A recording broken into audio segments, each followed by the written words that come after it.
चलिए हम अपना लेक्चर स्टार्ट करते हैं। और पहले मैं थोड़ी देर ये कंटिन्यू करता हूँ जो काम चल रहा था। उसके बाद मैंने आधे घंटे पहले आपके लिए एक मैसेज डाला था कि पता नहीं क्यों आप लोग अपनी तरफ से डाउट पूछ ही नहीं रहे हैं। मेरे को 2 दिन हो गए HCV का काम दिए ना, मैंने कल आगे काम बढ़ाया क्योंकि आपने एक भी डाउट नहीं पूछा। तो आज मैंने इसीलिए बोला भाई ठीक है, सोल्ड एग्जाम्पल तो सोल्ड है, लेकिन HCV के ऑब्जेक्टिव फर्स्ट और सेकंड इस लेक्चर में अगर आपको कोई प्रॉब्लम है, मैं एक एक क्वेश्चन डिस्कस करूँ, उसकी वजह कोई प्रॉब्लम है तो बताना। तो अभी कुछ देर पहले मैंने देखा कि एक बच्चे ने, हर्षित ने, अपने डाउट्स 2 क्वेश्चन भेजे भी हैं, वो मैं इस क्लास में डिस्कस भी करूंगा। और भी किसी के हैं तो बताना। पहले हम इसको कंटिन्यू करते हैं, अपने काम को आगे बढ़ाते हैं। तो कल ये सब हम डेराइव कर चुके थे। देखो बोर्ड पे लिखा हुआ है कि आपको याद है कि नहीं है फॉर्मूले। मैंने कहा था कि ये याद करने हैं आपको, है ना? ठीक है।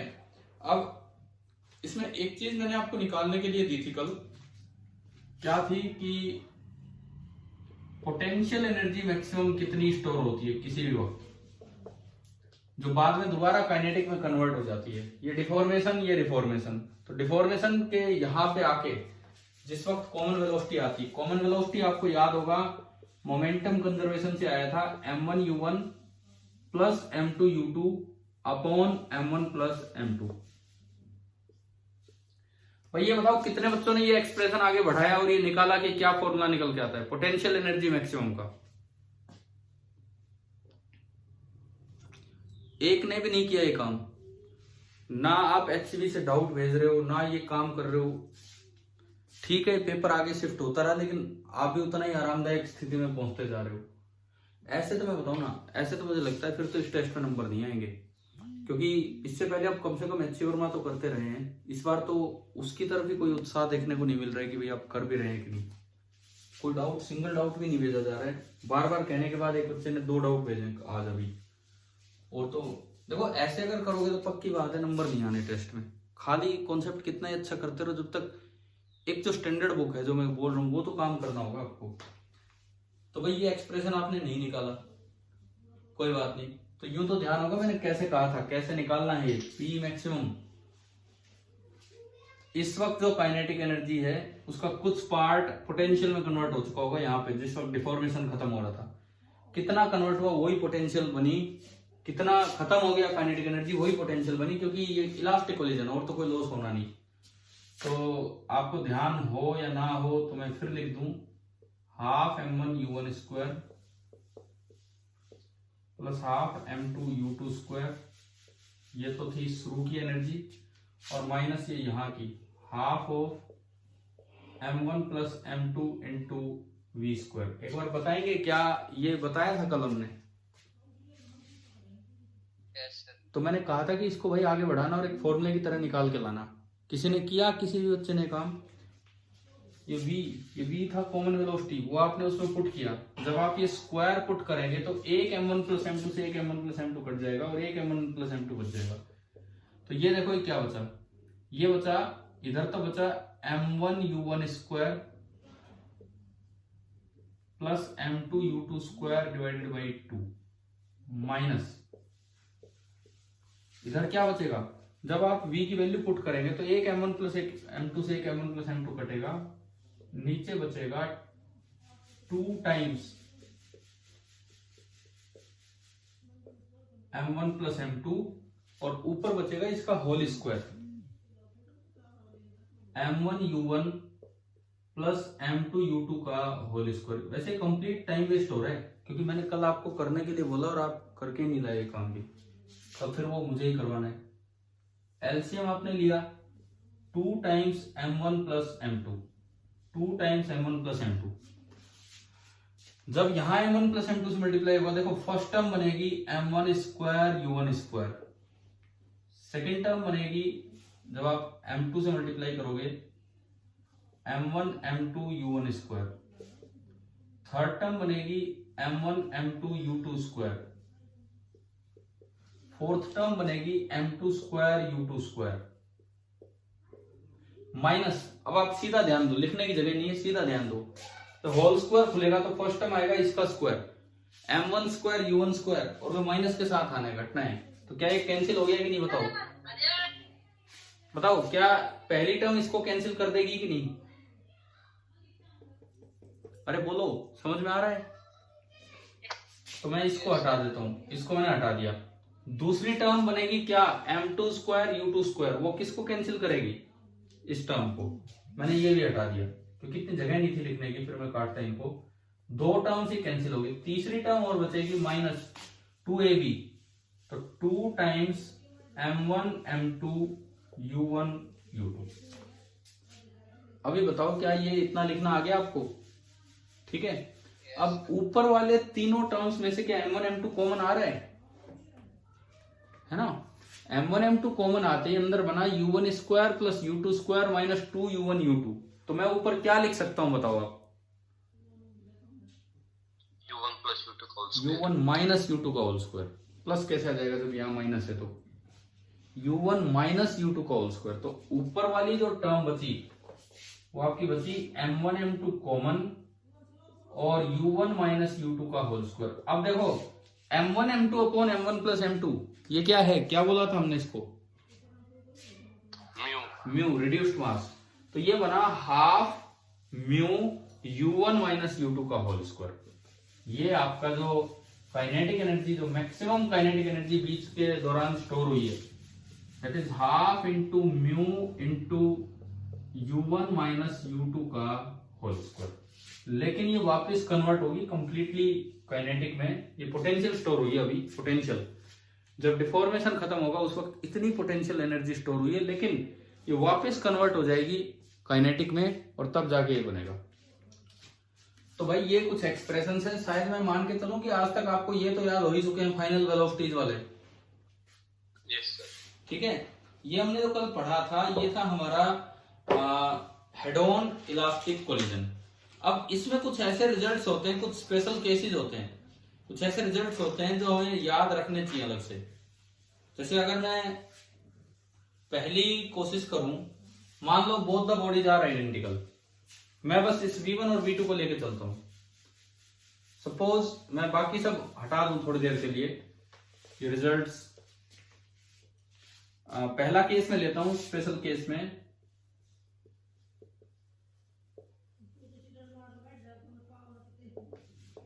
पहला case, both the bodies are identical, elastic head on collision हो रहा है, लेकिन ऐसी बॉडीज के बीच में हो रहा है कि जो दोनों आइडेंटिकल है, यानी कि m1 बराबर m2 है।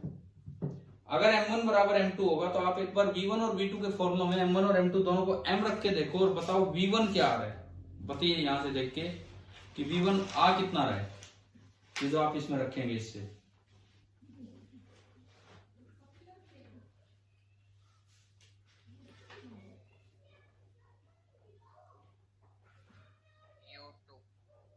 u2 और v2 कितना आ रहा है,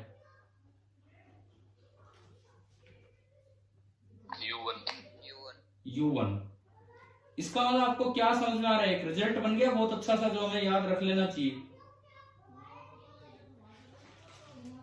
क्या बन गया, क्या रिजल्ट आ रहा है कि भाई अगर आइडेंटिकल बॉडीज होंगी और इलास्टिक कोलिजन है तो वेलोसिटी इंटरचेंज हो रही। मैं करके दिखाऊं कि आ गया सभी को समझ में। m1 m2 दोनों को आपने m रखा तो देखो m माइनस m 0, ये टर्म खत्म और 2m अपॉन 2m कट गया। यानी कि इस पर्टिकुलर केस में, मैं इसको भी हटा देता हूं, ये रिजल्ट तो अभी किस काम का है। इस पर्टिकुलर केस में v1 बराबर आया u2 एंड v2 बराबर आ रहा है u1, इसमें पुट करके आपने देखा। तो यानी कि एक रिजल्ट आपको पहले ही याद रख लेना चाहिए कि आइडेंटिकल बॉडीज हैं तो वेलोसिटीज गेट इंटरचेंज। मतलब आइडेंटिकल बॉडी हो और कोलिजन कैसा हो, इलास्टिक। अब एक और सवाल आता है, इसमें हेड ऑन वर्ड यूज कर रखा है, क्या ओब्लिक कोलिजन में भी ये रिजल्ट लगेगा?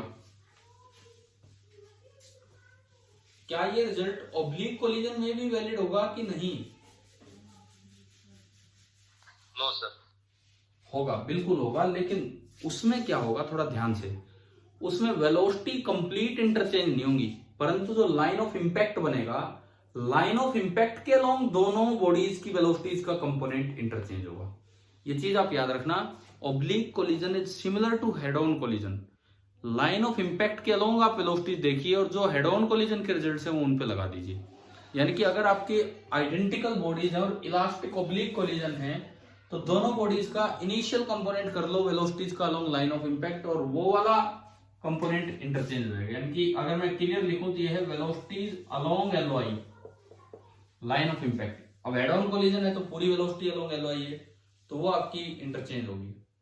जैसे कभी एक डायरेक्ट क्वेश्चन आए, इतना छोटा सा सवाल आ जाए कि एक 5 kg की बॉल है, ये जा रही थी 1 मीटर पर सेकंड से, इसके सामने 5 kg की बॉल आ गई और ये रेस्ट पे थी और आपको बोला है कि इलास्टिक कोलिजन है, हेड ऑन दिख रहा है, तो बताओ फाइनल वेलोसिटी ऑफ बी कितनी होगी? 1 मीटर पर second. And final velocity of A कितनी होगी? 0। आ गया ना समझ में कि क्या है? ठीक है। अब दूसरा स्पेशल केस लेते हैं कि target body is very heavy. मैंने ये पहला केस आपको बताया। सेकंड स्पेशल केस हमारा है target body is very heavy. Target body जैसे मतलब सामने ट्रक हो और आपने बॉल फेंक के मार दी, सामने ट्रक है और आपने बॉल फेंक के मारी, तो ये है कि टारगेट बॉडी बहुत ही हैवी है। अब अगर टारगेट बॉडी बहुत हैवी है तो आप, मैं फिर से 2 मिनट आपको देता हूं, मतलब M2 बहुत ज्यादा है M1 से। अगर M2 बहुत ज्यादा होगा कहीं M1 से तो M2 प्लस M1 को भी आप M2 लिख सकते हो और M2 माइनस M1 को भी आप M2 लिख सकते हो। तो एक बार आप बनाओ रिजल्ट, अपना थोड़ा सा मैथमेटिक्स लगाओ कि V1 क्या आ रहा है और V2 क्या आ रहा है।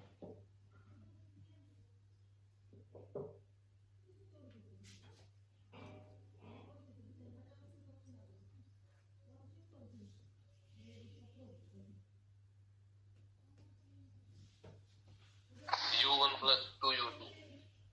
Yes, sir. V1 क्या आ रहा है?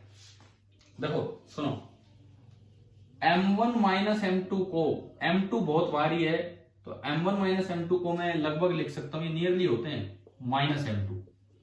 M1 माइनस M2 को मैं लिख सकता हूं minus M2। M1 plus M2 को मैं लिख सकता हूं M2। आपने प्लस माइनस से इग्नोर किया M1 को। सिमिलरली जब आप अगले में चलोगे, ट्वाइस ऑफ क्या बना?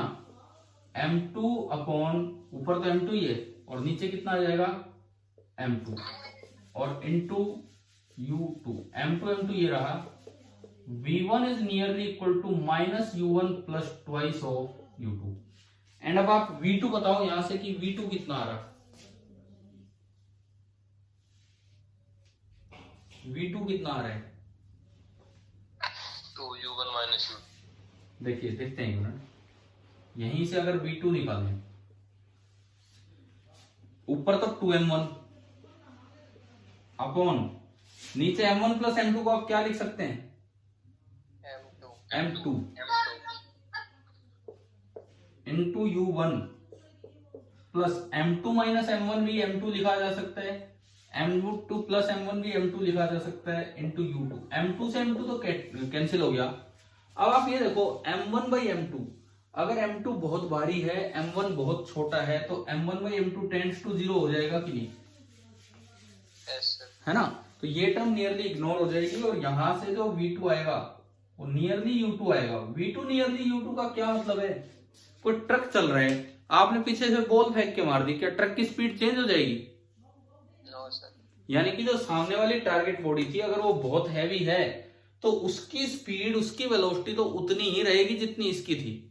लेकिन जो टक्कर आपने मारी है उसको प्रोजेक्टाइल बोल देते हैं। जो प्रोजेक्ट आपने किया है, सामने वाली टारगेट बॉडी और ये प्रोजेक्टाइल बॉडी, जो प्रोजेक्टाइल बॉडी आपने दी है उसकी स्पीड में बहुत फर्क आ जाएगा और वो हो जाएगा माइनस U1 प्लस 2U2।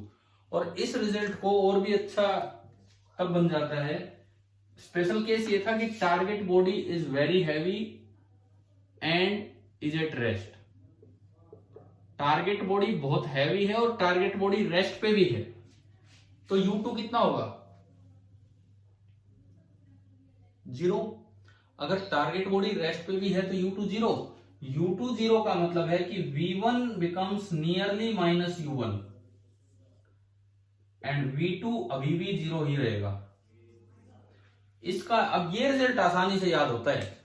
सामने एक ट्रक खड़ा है, आपने बॉल फेंक के मारी, इलास्टिक कोलिजन है, क्या ट्रक चलेगा?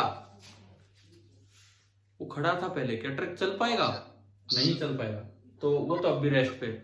और उस बॉल का क्या होगा? अगर इलास्टिक कोलिजन है तो जितनी स्पीड से बॉल टकराएगी उतनी स्पीड से वापस आएगी। ये चीज हमने यूज की प्रोजेक्टाइल वाले चैप्टर में। क्या प्रोजेक्टाइल वाले चैप्टर में ऐसे पैराबोला पढ़े थे कि वो टक्कर मारी और फिर वापस आया, आगे गिरा या पीछे गिरा या उसी जगह आया? करवाए थे ना 3। तो हम उसमें बताते थे कि टक्कर से पहले जो स्पीड है, टक्कर के जस्ट बाद भी वही स्पीड होगी। क्यों? उसका कारण ये है, अगर टारगेट बॉडी बहुत हैवी है, जैसे वहां दीवार होती थी और वो रेस्ट पे भी है, तो जो प्रोजेक्टाइल आया है टक्कर मारने, वो तो अपनी उसी स्पीड के साथ वापस हो लेगा। ये हम इलास्टिक कोलिजन और हेड ऑन की बात कर रहे हैं, नहीं तो एलओआई के अलॉन्ग रिजल्ट लगते हैं। और जो रेस्ट पे था वो अभी भी रेस्ट पे रहेगा। ये तो रिजल्ट याद होना ही होना चाहिए, ये तो इसमें तो कोई कंफ्यूजन होना ही नहीं चाहिए। हम ट्रक एंड बॉल वाले एग्जांपल से आसानी से याद कर सकते हैं। याद हो तो भाई ये भी कर लेना, ना हो तो कोई क्या हो गया? क्या हुआ? 1 मिनट दोबारा बोलो, समझ में नहीं आया मुझे। सर वॉइस यार वॉइस का तो ये नेट वाली दिक्कत हो जाती है रोज। आज बीएसएनएल वो ब्रॉडबैंड कनेक्शन तो आ नहीं रहा है, जियो के नेट से चल रहा है ये काम। भाई मेरी आवाज समझ पा रहे हो कि नहीं बताओ 1 मिनट। No sir. नहीं, और किसी को भी समझ में नहीं आ रही आवाज?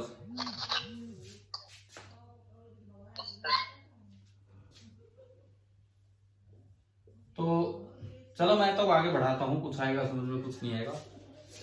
तीसरा केस देखो, 2 केसेस हमने देखे। पहला केस कि अगर आइडेंटिकल मासेज हैं, हेड ऑन कोलिजन है, तो क्या रिजल्ट मिला हमें? इलास्टिक कोलिजन में, इलास्टिक में और आइडेंटिकल मास है, तो क्या रिजल्ट मिला? वेलोसिटी इंटरचेंज होगी।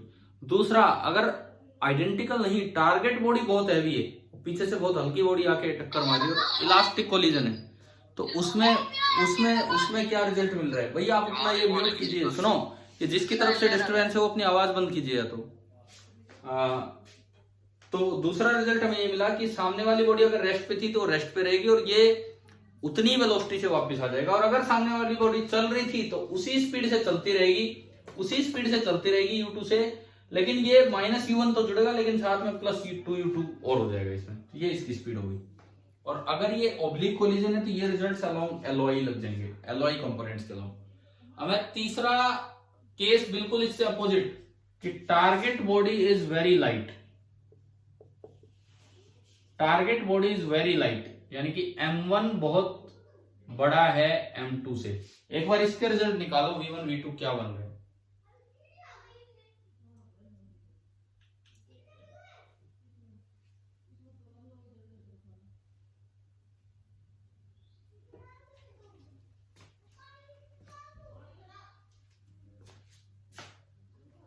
V1 is equal to U1।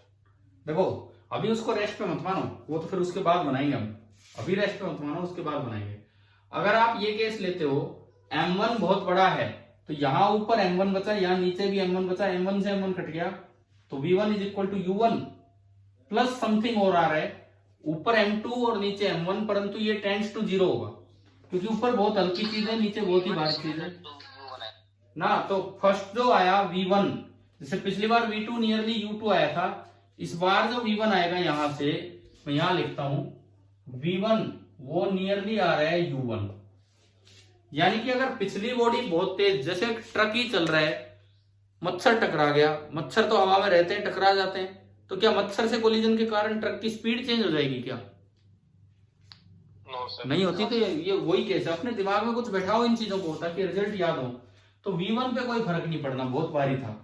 अब आप V2 को देखो, M1 बहुत भारी है, तो ये भी M1 से M1 कट गया, तो ये तो 2U1, तो V2 nearly equal to 2U1।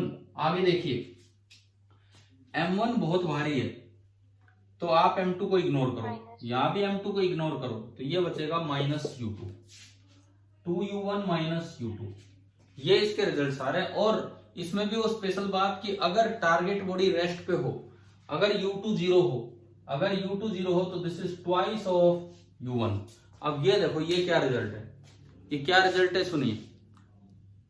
Elastic collision है, मैं इन इलास्टिक की बात नहीं कर रहा, मच्छर तो ट्रक के चिपक जाता है, वो वाला केस एक अलग केस है। इलास्टिक कोलिजन है, जैसे कोई बॉल थी एक हल्की सी बॉल थी, आपने बैट उससे काफी हैवी होता है, और अब बैट को उसको तेजी से लगा दिया, बॉल रेस्ट पे थी, बैट की स्पीड है 10 मीटर पर सेकेंड, और इलास्टिक कोलिजन मैंने माना तो बैट की स्पीड पे तो कोई फर्क पड़ेगा नहीं टक्कर से, बैट तो अपने आप रुकेगा थोड़ी देर में, तो उसमें तो स्पीड अभी भी 10 ही रहेगी आफ्टर द कोलिजन, लेकिन बॉल में कितनी स्पीड आ जाएगी अगर इलास्टिक 20। ठीक है, तो भाई ये 2-3 रिजल्ट्स हैं। सुनो, अब आपको 3 बातें अच्छे से, जो बिल्कुल अच्छे से याद हो जानी चाहिए। अगर आइडेंटिकल बॉडीज हैं तो टक्कर के बाद वेलोसिटी इंटरचेंज होगी, बिल्कुल पूरी वेलोसिटी इंटरचेंज होगी, और अगर ऑब्लिक कोलिजन है तो अलोंग एलॉय। ये केवल इलास्टिक कोलिजन की बात हो रही है। अगर टारगेट बॉडी रेस्ट पे है और वो बहुत हैवी है तो उसमें कोई स्पीड में फर्क नहीं पड़ना, वो रेस्ट पे रहेगी, पीछे से जो स्पीड आके इलास्टिक कोलिजन करती उतनी स्पीड से वापस हो जाएगी। u1 थी तो माइनस u1 से वापस होगी।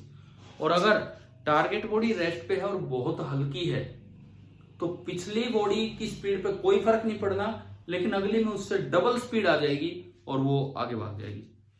अभी बताओ क्या ये समझ में आया यहां तक? ठीक है।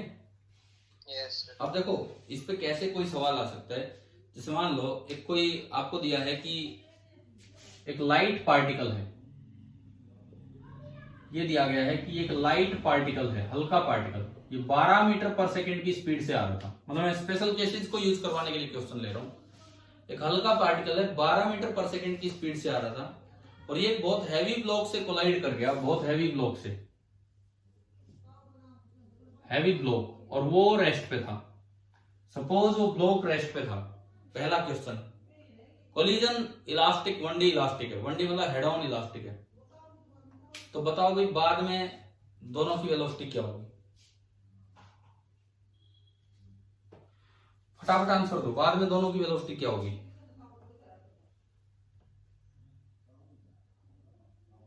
पहले वाली तो अपोजिट साइड में 12 मीटर। हाँ, पहले वाला तो अपोजिट साइड में 12 हो जाएगा, और ब्लॉक रेस्ट पे था तो रेस्ट पे ही रहेगा, रेस्ट पे रहेगा। ठीक है। दूसरा सवाल, मैंने इसको पलट दिया, ब्लॉक आ रहा है 12 मीटर पर सेकंड से और आगे एक लाइट पार्टिकल रेस्ट पे रखा है। ब्लॉक आ रहा है 12 मीटर पर सेकंड से और आगे एक लाइट पार्टिकल रेस्ट पे रखा है। अब बताओ क्या स्पीड होगी दोनों की टक्कर के बाद? दोनों की 24 मीटर पर सेकंड हो जाएगी सर, लाइट वाले की। हाँ, ब्लॉक की पे कोई फर्क नहीं पड़ेगा, वो तो 12 से चलता रहेगा, और जो दूसरे वाला है उसकी कितनी हो जाएगी? डबल 24 मीटर पर सेकंड, 24 हो जाएगी, ठीक है। तीसरा केस, अगर ये भी ब्लॉक ही होता सेम मास का, और ये अगला रेस्ट पे है और पिछला 12 से चल के आ रहा है, टक्कर हो जाए तो टक्कर के बाद दोनों ब्लॉक्स की स्पीड क्या होगी? सेम रहेगी। पहले वाला तो रेस्ट पे आ जाएगा, अगर आइडेंटिकल मासेज हैं तो वेलोसिटीज क्या होनी होती है? इंटरचेंज। पता है ना आपको? आवाज क्लियर नहीं आ रही भाई मैं तो क्लियर ही बोल रहा हूँ, मेरी आवाज तो ऐसे भी क्लियर है, बट अब वो नेट की वजह से इतना नहीं पहुंच पा रहे। सुनो, अगर दोनों ब्लॉक 12 मीटर पर सेकंड से आ रहे होते ना, सॉरी, एक रेस्ट पे होता और पिछला 12 से आ रहा होता, तो अब आप बताओ क्या होता? पिछला आइडेंटिकल बॉडीज है और इलास्टिक कोलिजन है, तो पिछला रेस्ट पे आ जाता और अगला कितने से चल पड़ता? 12 मीटर पर सेकंड से, ठीक है। एक आखिरी सवाल मैं पूछ रहा हूं स्पेशल केसेस के ऊपर। मान लो ब्लॉक बहुत हैवी है और ये जा रहा होता 10 मीटर पर सेकंड से, और लाइट पार्टिकल पीछे से आके टक्कर मारता है 12 मीटर पर सेकंड से। ये ध्यान देना, ये रिजल्ट तभी है जब इलास्टिक कोलिजन हो, और ये हेड ऑन इलास्टिक कोलिजन। तो अब आप टक्कर के बाद बताओ दोनों की स्पीड क्या होगी? अब बताइए टक्कर के बाद दोनों की स्पीड क्या होगी?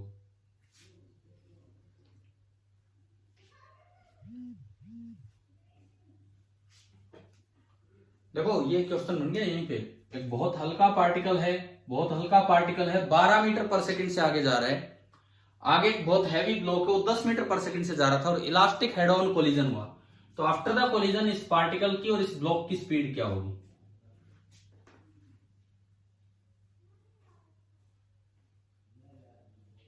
पार्टिकल की 2 मीटर पर सेकंड अपोजिट साइड में। ना, गलत है। 8 मीटर सर। किस 8 सही है, किस साइड? देखो ये वाला केस है जो मैंने मिटाया नहीं अपोजिट साइड सर। ना, सेम साइड, अपोजिट साइड नहीं, सेम साइड। देखो ये वो वाला केस है जो मैंने मिटाया नहीं है। इधर देखिए, target body is very heavy वाला केस हमने यहाँ लिया था, ये हैवी वाला ही केस था, और अगला रेस्ट पे माना ना, रेस्ट पे नहीं था। तो अब देखो V2 पे तो कोई फर्क नहीं पड़ता, V2 तो लगभग उतना ही रहेगा, यानी कि ये जो ब्लॉक है ये तो बाद में भी कितने से चलता रहेगा, 10 मीटर पर सेकेंड। लेकिन अगर अगला रेस्ट पे होता तो V1 हो जाता -U1, लेकिन अगला भी चल रहा है तो -U1 + 2U2। तो अब देखो ना, इसकी स्पीड बोलो, V1 is equal to -U1 मतलब -12 plus twice of U2, twice of U2 कितना है 20, तो -12 + 20 हो गया 8 मीटर पर सेकेंड, और ये पॉजिटिव आया तो मतलब आगे की तरफ ही। सवाल आया ये समझ में, कैसे डायरेक्ट हो रहा है स्पेशल केसेस से? Yes sir. ठीक है, तो ये इस तरीके से स्पेशल केस से सीधा होना था। तो इसलिए भाई ये फॉर्मूले तो जितने याद रखोगे उतना ही आपको बेनिफिट होना है, जितने फॉर्मूले आप याद रखेंगे उतना ज्यादा आपको बेनिफिट होगा। समझ में आया ना ये? क्योंकि नहीं तो फिर इसी सवाल को करने के लिए ये लगाने पड़ते, और इवन अगर ये भी याद नहीं है तो फिर इक्वेशन बनानी पड़ती, फिर बहुत टाइम लग जाता है इन सब चीजों में। तो चलो ये स्पेशल केसेस आपको क्लियर हो गए हैं इलास्टिक हेड ऑन कोलिजन के। Yes sir. ठीक है, अब हम हेड ऑन कोलिजन में ही अगली कैटेगरी में चलते हैं। हमने 3 तरह के कोलिजन पढ़े थे, एक इलास्टिक, अगला था इन इलास्टिक, और उसके बाद आता है परफेक्टली इन इलास्टिक। 3 पढ़े थे हमने, तो आज वो तीनों अब कवर ही हो जाएंगे, इतना टाइम है आराम से कवर हो जाएंगे। आपने हेड ऑन इलास्टिक पढ़ लिया, उसके बाद आता है head on in elastic collision. In elastic का मतलब है कि जो E है वो 1 से और 0 के बीच में है, ना तो 1 है और ना 0 है। अब मैं इस कोलिजन की तरफ चलता हूं, ये मैंने हटा दिया, ये क्वेश्चन हटा दिए यहां से। अब ये E की वैल्यू ये आपके टकराने के तरीके पे डिपेंड कर रही है, आपकी स्पीड पे डिपेंड कर रही है, या नेचर ऑफ बॉडीज पे डिपेंड करती है। E की वैल्यू किस पे डिपेंड करती है? टक्कर के तरीके पे या नेचर ऑफ बॉडीज पे? कल दिखाया था, कल बोर्ड पे समझाया था मैंने, बताओ। अरे बोलो, E जो होता है, E only and only nature of bodies पे डिपेंड कर रहा होता है, ओनली नेचर ऑफ बॉडीज पे डिपेंड कर रहा होता है। अब देखो मैं इसको हटा नहीं रहा, क्योंकि इसी से आपको कुछ चीज और याद करवाऊंगा इन इलास्टिक की। नेचर ऑफ बॉडीज पे डिपेंड करता है E, और हमने पढ़ा था कि कुछ समय तक चलता है डिफॉर्मेशन, कुछ समय तक चलता है डिफॉर्मेशन, उसके बाद कुछ समय तक होता है रिफॉर्मेशन। डिफॉर्मेशन कितना होगा वो नेचर ऑफ बॉडीज पे डिपेंड नहीं करता है, लेकिन रिफॉर्मेशन कितना होगा वो नेचर ऑफ बॉडीज पे डिपेंड करेगा, और उसके बाद ये फाइनल, ये सब। तो हम अपना फिर से अपने केसेस स्टार्ट करें, फिर से अगर हम अपने केसेस स्टार्ट करें तो आप यूं बताओ, कॉमन वेलोसिटी, पिछले केस में कॉमन वेलोसिटी निकल के आई थी m1u1 plus m2u2 upon m1 plus m2 elastic collision में। क्या अब भी इतनी होगी या अलग होगी? पहला सवाल ये, अलग होगी। अलग क्यों होगी? वहां हमने निकाला था मोमेंटम कंजर्वेशन से, क्या यहां मोमेंटम कंजर्वेशन नहीं लगेगा? बताओ, क्या यहां पे मोमेंटम कंजर्वेशन वैलिड नहीं होगा? क्या होगा ना, मोमेंटम कंजर्वेशन तो वैलिड होगा, एक आइसोलेटेड इवेंट की तरह है। तो during the collision and before and after momentum conservation आप फिर से लगाएंगे तो m1u1 प्लस m2u2 बराबर m1 plus m2 into v बराबर m1v1 प्लस m2v2। तो उस इक्वेशन से जब आप v निकालोगे तो क्या फिर से सेम आ गई कि नहीं आ गई? बताएं। हम ही बोल जाओ, अब बोलो, समझ में आ रहा हो तो? क्या ये v सेम होगा या सेम होगा? बिल्कुल सेम, यानी कि ये चीज बिल्कुल सेम होगी। अगला सवाल, क्या जेडी सेम होगा कि नहीं होगा? इंपल्स ऑफ डिफॉर्मेशन, यहां म्यू था m1 m2 upon m1 plus m2, क्या जेडी सेम होगा कि नहीं होगा? आपने निकाला कैसे थे इंपल्स ऑफ इंपैक्ट या इंपल्स ऑफ डिफॉर्मेशन को? निकाला कैसे था आपने? m1 u1 minus m1v। तो क्या कोई फर्क आया है कल से लेके आज तक v की वैल्यू में, m1 में, u1 में? नहीं ना, सेम ही तो है। इसका मतलब यस सर। इसका मतलब इंपल्स ऑफ डिफॉर्मेशन का आंसर भी सेम होगा। समझ रहे हो?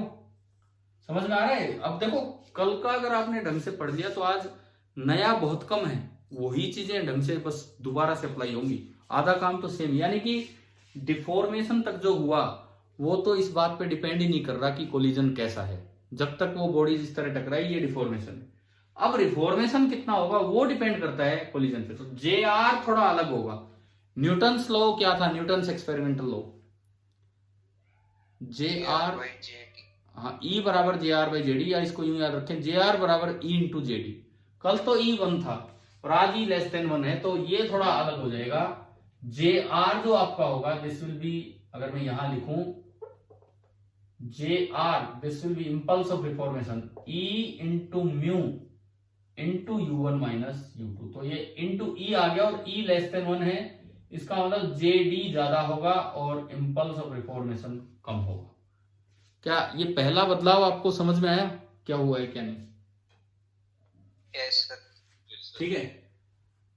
जो पोटेंशियल एनर्जी मैक्सिमम स्टोर हुई है, पोटेंशियल एनर्जी मैक्सिमम स्टोर, क्या उसका फॉर्मूला चेंज होगा कि ये रहेगा जो आज आपने लिखा, जो कल तो आप निकाल के ही नहीं लाए? अभी लिखा था ना हमने थोड़ी देर पहले, आपको याद हो गया हो तो बताओ क्या था? बोल ही नहीं रहे हो आप। Half mu into u1 minus u2। क्या ये फॉर्मूला सेम होगा या चेंज होगा? इसमें रिफॉर्मेशन का कोई योगदान नहीं है, ये यहां तक की बात है और यहां तक तो कोई बदलाव है ही नहीं। इसका मतलब पोटेंशियल एनर्जी मैक्सिमम भी क्या रहेगी? सेम। समझ गए हो? ये निकला ही ऐसे था, half m1 u1 square plus half m2 u2 square minus half of m1 plus m2 into v square, और वहां तक कुछ बदलाव नहीं है, यानी कि अब भी सेम रहेगा। चेंज तो इसके बाद होना स्टार्ट हुआ है, चेंज तो इसके बाद होना स्टार्ट हुआ है। मान लो इस वक्त टोटल पोटेंशियल एनर्जी थी 10 जूल, सपोज यहां टोटल पोटेंशियल एनर्जी थी 10 जूल, यहां पे बची 6 जूल, तो बताओ पोटेंशियल एनर्जी मैक्सिमम कितनी स्टोर हुई है? 4।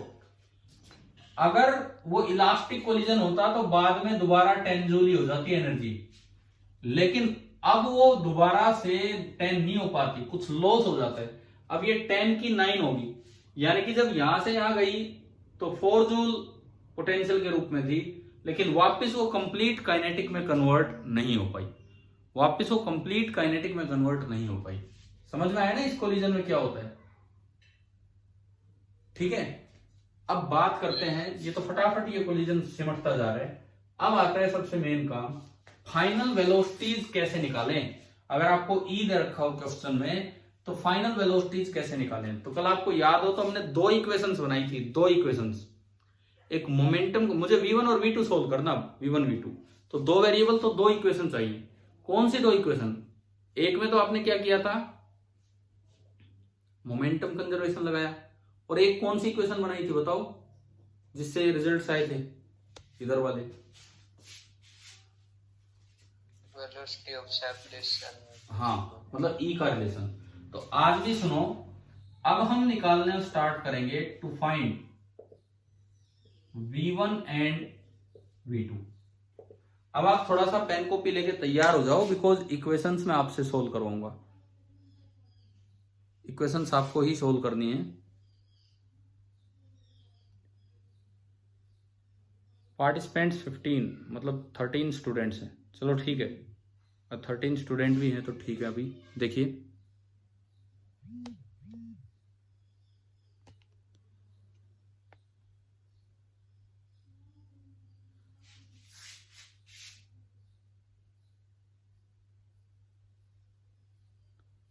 इसमें हम इक्वेशन बनाते हैं अपनी।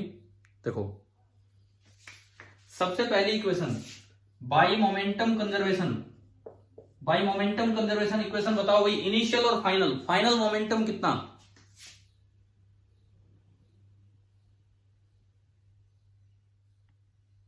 फाइनल मोमेंटम कितना, प्लस M2V2 फाइनल मोमेंटम होगा m1v1 प्लस m2v2 बराबर initial momentum m1u1 plus m2u2। Equation number 1।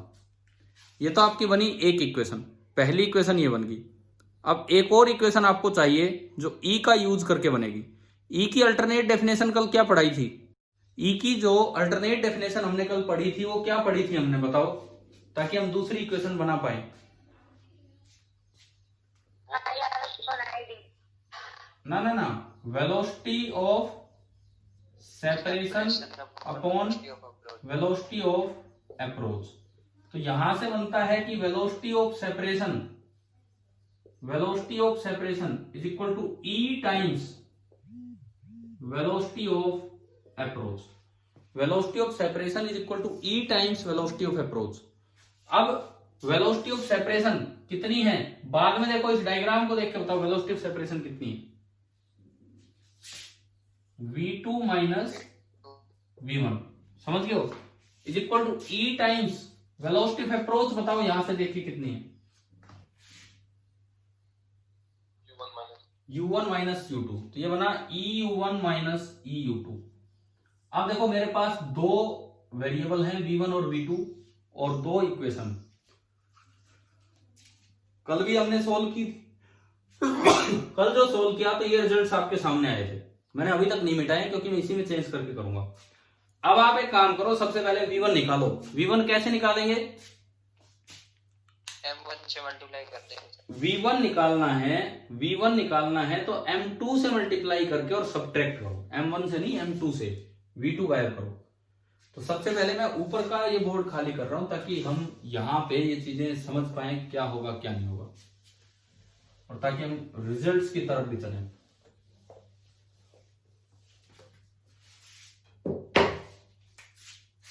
सबसे पहले आप v1 निकालिए। तो v1 निकालना है तो हमने क्या किया, इक्वेशन 2 को m2 से मल्टीप्लाई किया और 1 में से सब्ट्रैक्ट किया। 1 minus m2 times equation number 2। ये करोगे तो v1 आएगा, ये करोगे तो v1 आएगा।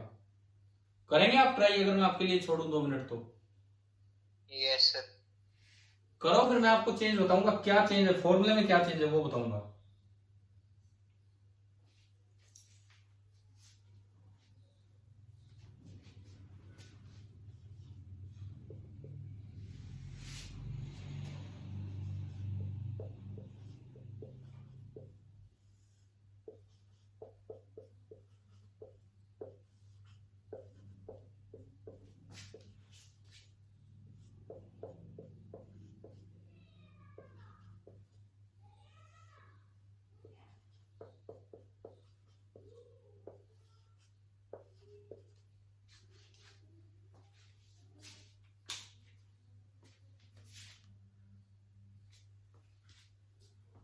आप निकालिए, मैंने लिख दिया है, आप खुद एक बार सोल्व कीजिए ढंग से। यूं ही तुक्का मत मारना, अभी बस हो गया, ऐसे नहीं।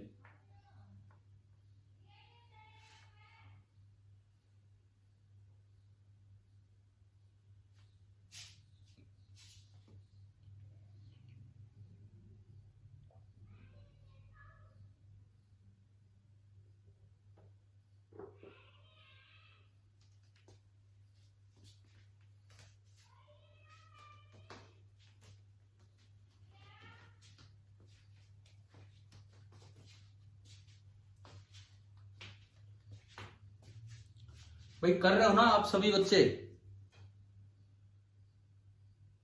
यस। तो बताओ किसी का आया है ये v1 की वैल्यू?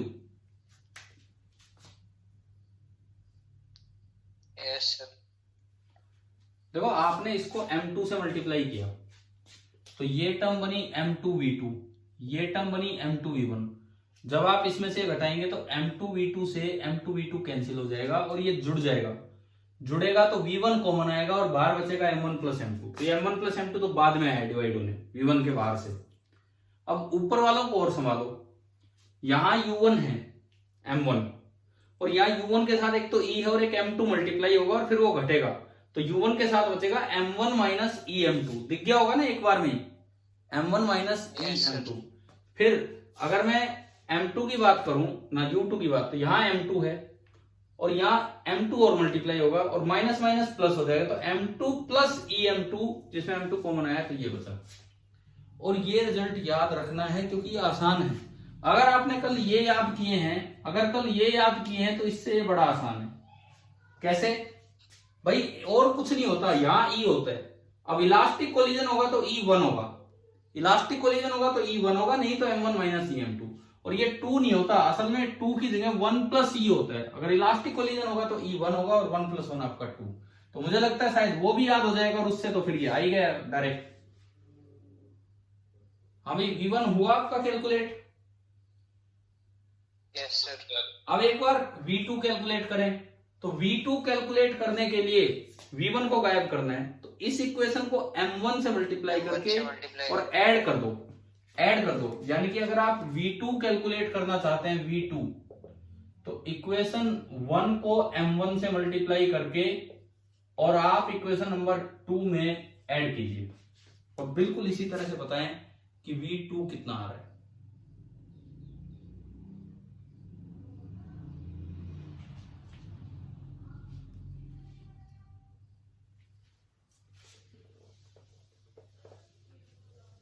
अब आप कर लेंगे, मैं लिख देता हूं, अब कीजिए लेकिन पहले।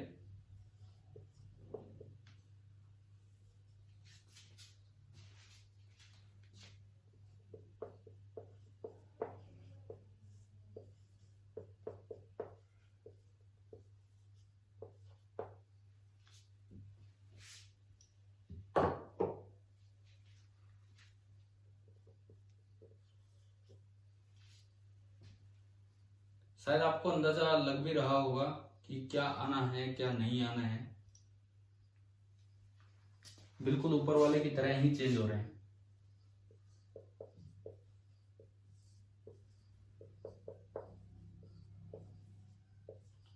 मैंने वो 2 इक्वेशन मिटा दी जिनसे आएगा, बट ये आएगा।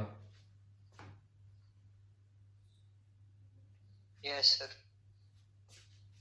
मैं तो इसको देख के लिख रहा हूं, मैंने वो 2 इक्वेशन देख के नहीं लिखा। जहां 2 है 2 की जगह तो हो जाना है 1 प्लस ई, और M2 माइनस समथिंग है, वहां माइनस वाली चीज में ई मल्टीप्लाई होगा। जैसे ऊपर M1 माइनस समथिंग था तो उसमें ई मल्टीप्लाई हुआ। हाँ भाई, ये रिजल्ट आया आपका दूसरे वाला। Yes sir. और आप देख सकते हैं कि इससे ये डायरेक्ट आ रहा है, उससे वो डायरेक्ट आ रहा है E1 रखने पे, और इससे ये डायरेक्ट आ रहा है। तो अगर आपने कल ये याद किए थे तो अब उनको जनरलाइज कर लो। कल अगर इतना याद किया था तो अब उनको जनरलाइज कर लो, और ये आपका V1 और V2 हो गया।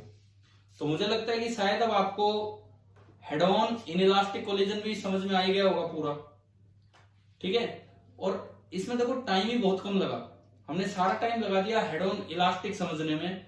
फटाफट ये चीजें कवर होगी कि डिफॉर्मेशन तक तो कोई बदलाव ही नहीं है, उसके बाद थोड़ा सा बदलाव स्टार्ट होता है। अगर फॉर्मूले भूल जाओ तो 2 इक्वेशन बना लो, एक ई की इक्वेशन और एक मोमेंटम कंजर्वेशन की, सोल्व कर लो, और फॉर्मूले ही याद हो जाए आपको तो बहुत अच्छी बात है, क्योंकि ये फॉर्मूले ऑब्लिक कोलिजन में भी लगते हैं लेकिन अलोंग एलओआई लगेंगे। ऑब्लिक कोलिजन जब वो पढ़ेंगे तो आसानी होगा।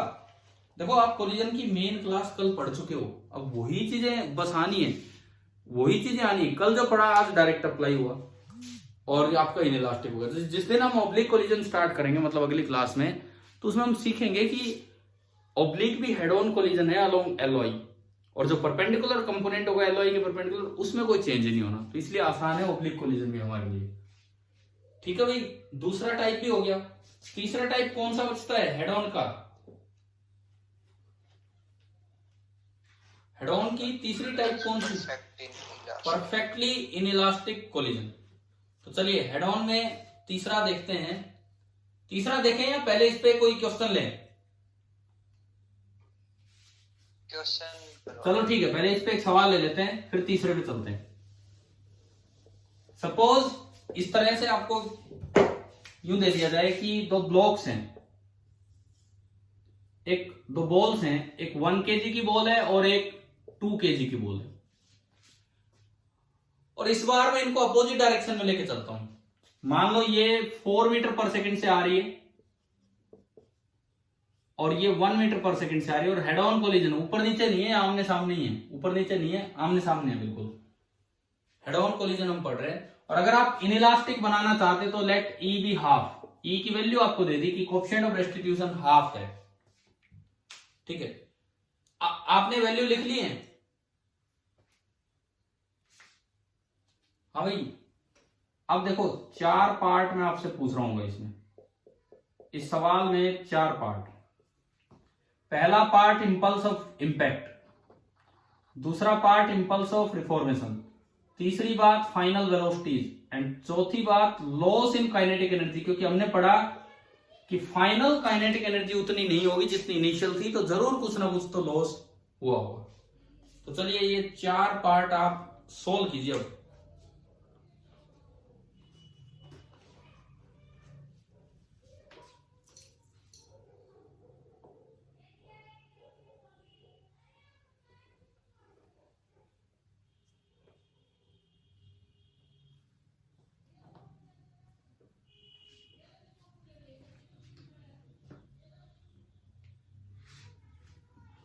इंपल्स ऑफ इंपैक्ट क्या फॉर्मूला था इसका? कोई कोलिजन हो, इसका क्या फॉर्मूला था?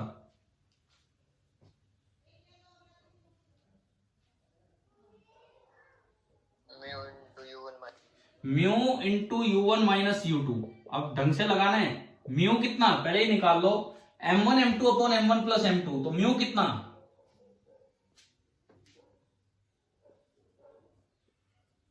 2/3, 1 इंटू 2 अपॉन 1 प्लस 2, म्यू आपका हो गया 2/3।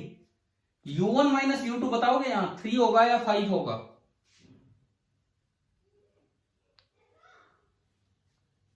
बोलो। 5।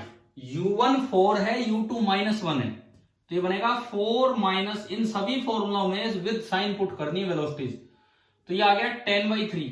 और इंपल्स की यूनिट होती है Newton second, force into time या फिर किलोग्राम मीटर पर सेकंड, जो लीनियर मोमेंटम की। तो पहला पार्ट हो गया जेडी, आ गया 10/3। अब जे आर बताओ, जे आर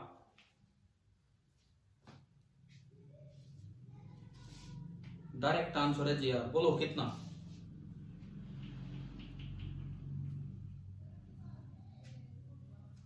अरे यार बहुत टाइम लगा दिया जेडी से जे आर निकालने में। न्यूटन एक्सपेरिमेंटल लॉ लगा के बताओ जे आर कितना?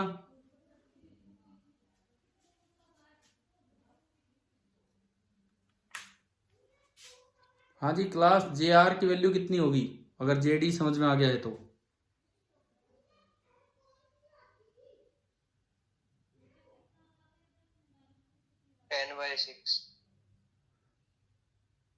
हाँ सीधा है, J R is equal to e into J D. E half है, कभी भी ये जे आर पे जाओ ना जेडी से, तो उस तरीके पे मत जाना मोमेंटम चेंज निकाल रहे हो। अगर आपको जेडी पता है तो डायरेक्ट ई से मल्टीप्लाई करो, तो ई हाफ है, तो ये 10/6 या 5/3 न्यूटन सेकंड। अब देखो फॉर्मूले कितने काम आ रहे हैं यार, फॉर्मूला याद था फटाफट हो गया, नहीं तो हमें बहुत काम करना पड़ता। पहले कॉमन वेलोसिटी निकालते, फिर किसी एक को देख के उसका मोमेंटम चेंज लिखते, अब डायरेक्ट फॉर्मूले से फटाफट हो रहा है। फॉर्मूले का असली उपयोग तो अब दिखेगा जब आपको V1 V2 निकालना है। अब तो आपके सामने बोर्ड पे लिखे हैं, वैसे आप ये याद रखेंगे, लेकिन फॉर्मूले लिखें तो देखो कितनी जल्दी आंसर ही आएंगे। V1 बताओ कितना? एक बात का ध्यान रखना, U1 4 है, लेकिन U2 कितना लेना है? -1। तो ये फॉर्मूला रहा पूरा आपके सामने, ई हाफ है। आप बताओ V1 कितना आ रहा है यहां से?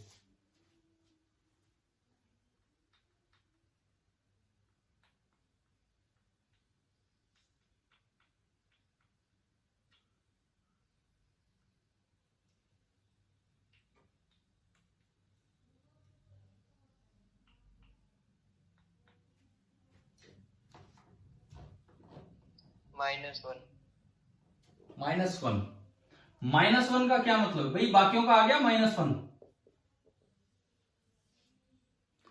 और भी कोई बच्चा बोले क्या -1 आंसर आ रहा है क्या इसका U1 का?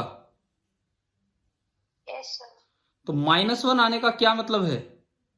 1 टक्कर के बाद ये 1 मीटर पर सेकंड से, अगर स्पीड पूछी हो तो वो तो 1 ही बोली जाएगी, लेकिन 1 मीटर पर सेकंड हो जाएगी अपोजिट डायरेक्शन में। -1 का मतलब है 1 मीटर पर सेकेंड इन अपोजिट डायरेक्शन। ठीक है, ये पीछे की तरफ हो गया। अब बताओ, इसके बाद बताओ आगे दूसरा v2 कितना आ रहा है टक्कर के बाद, ये तो हमें दिख गया कि 1 मीटर पर सेकेंड। इसी फॉर्मूले को अप्लाई करो और v2 बोलो कितना आ रहा है।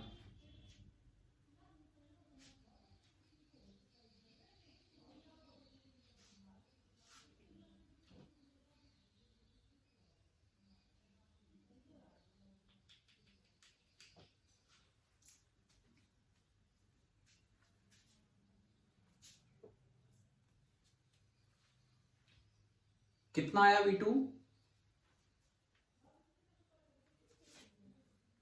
3/2। प्लस का 3/2।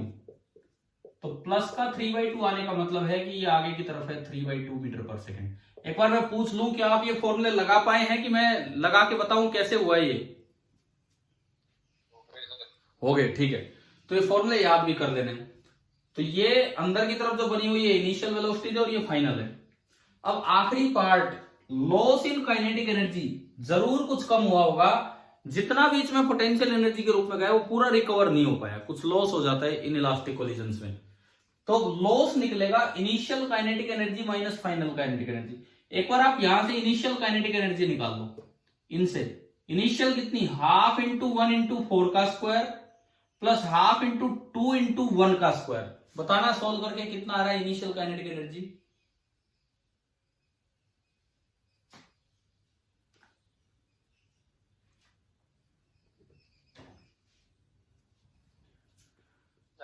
नाइन। इनिशियल काइनेटिक एनर्जी आ गई 9 joule. Half into 1 into 4 square plus half into 2 into 1 square.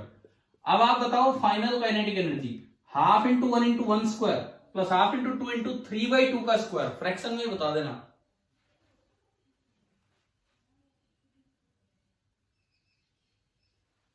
Final kinetic energy कितनी आई? 13/8। हाफ इंटू 1 इंटू 1 का स्क्वायर यानी कि 1/2, हाफ इंटू 2, 2 से 2 गया 9/4। 13 तो नहीं बन रहा यार, यहां भी तो हाफ है। दोबारा बताओ, कोई और बच्चा बताए काइनेटिक एनर्जी फाइनल कितनी आ रही है?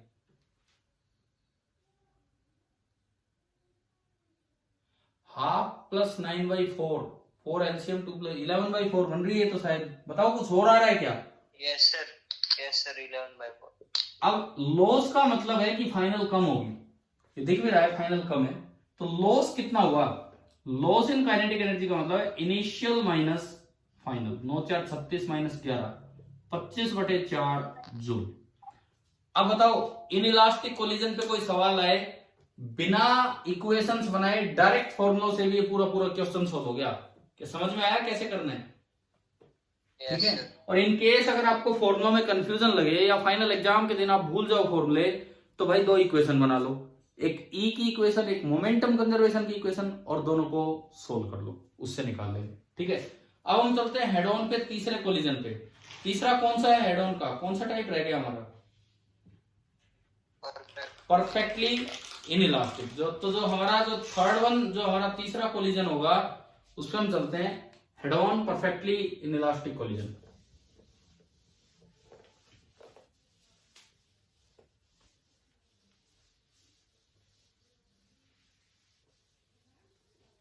ये फॉर्मूले लिखे हुए हैं बोर्ड पे, V1 एंड V2। अब अगर परफेक्टली इनइलास्टिक पे आए,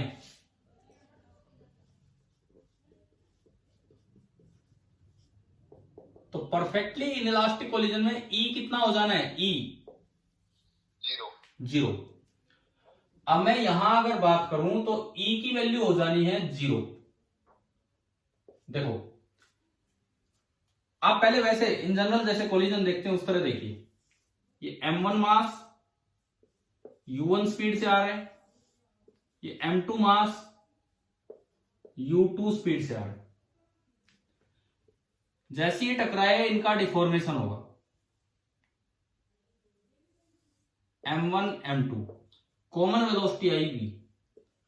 अब परफेक्टली इनइलास्टिक अगर कोलिजन है तो इसका मतलब होता है कि डिफॉर्मेशन हुआ, रिफॉर्मेशन तो हो ही नहीं पाया। तो बस यही फाइनल बन गया, रिफॉर्मेशन हो ही नहीं पाया तो ये साथ साथ ही चलेंगे along the line of impact, वो सेपरेट ही नहीं हो पाए। ये आपका होता है परफेक्टली इनइलास्टिक कोलिजन। कि इसका मतलब आ गया समझ में क्या होता है परफेक्टली इनइलास्टिक कोलिजन? ठीक है। Yes sir. तभी तो E जीरो होगा, क्योंकि वेलोसिटी ऑफ सेपरेशन जीरो है, वेलोसिटी ऑफ सेपरेशन जीरो है, सेपरेट ही नहीं हो पाए तो इस वजह से आपका जो E है वो जीरो हो जाएगा। अब देखो डायरेक्ट V निकालो मोमेंटम कंजर्वेशन से, क्योंकि और तो कुछ फर्क है ही नहीं भाई। कॉमन वेलोसिटी सीधा formula m1u1 plus m2u2 upon m1 plus m2।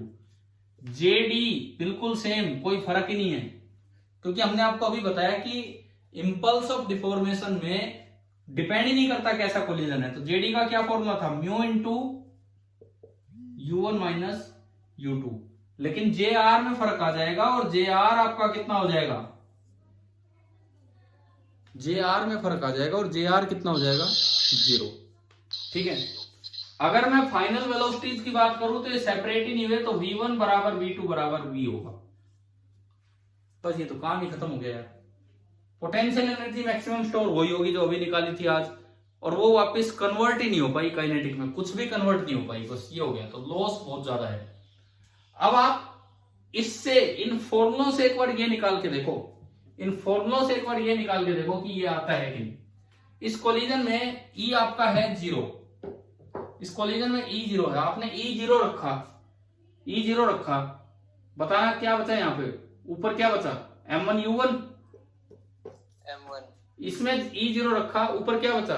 m2u2, और दोनों के नीचे सेम है, तो क्या ये बन गया कि नहीं? m1 plus m2 LCM m1u1 plus m2u2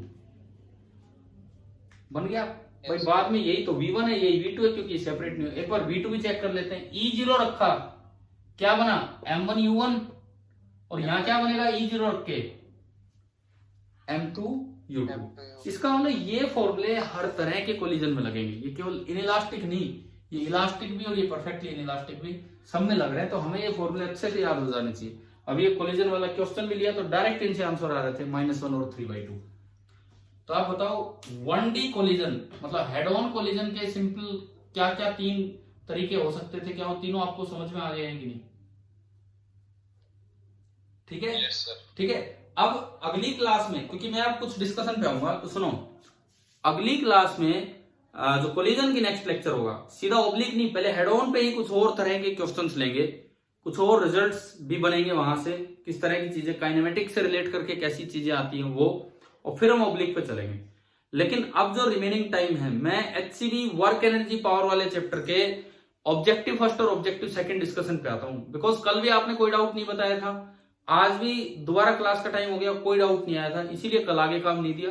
तो अब हम डिस्कशन पे आते हैं। तो भाई आप लोग अपनी बुक निकाल लीजिए, बुक खोल लीजिए और HC वर्मा का वर्क एनर्जी वाला चैप्टर निकाल लीजिए। ठीक है। अब यूं नहीं होना चाहिए कि भाई चलो अब तो क्लास होगी अब चलते हैं। डिस्कशन भी उतना ही जरूरी है, डिस्कशन भी उतना ही जरूरी है। अगर आपने इनकेस नहीं भी किए हैं कोई बात नहीं, हो सकता है कुछ बच्चे ऐसे भी होंगे जिन्होंने अभी तक भी ये ट्राई नहीं किए होंगे। अब कोई बात नहीं किए तो अब मैं करवाता हूं ट्राई। अब देखिए आप पेज नंबर 131 पे हैं, HC Verma book page number 131, यहां पे आप पहुंचिए। क्या बुक खोल लिए क्या आपने? Yes sir. ठीक है। HCV के पेज नंबर 131 पे आप आ जाइए और अगले 20-25 मिनट हम कुछ डिस्कशन लेते हैं।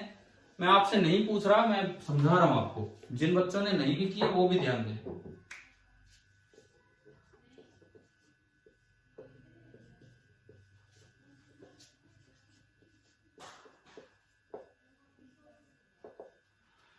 देखो सबसे पहले हम आते हैं ऑब्जेक्टिव फर्स्ट पे।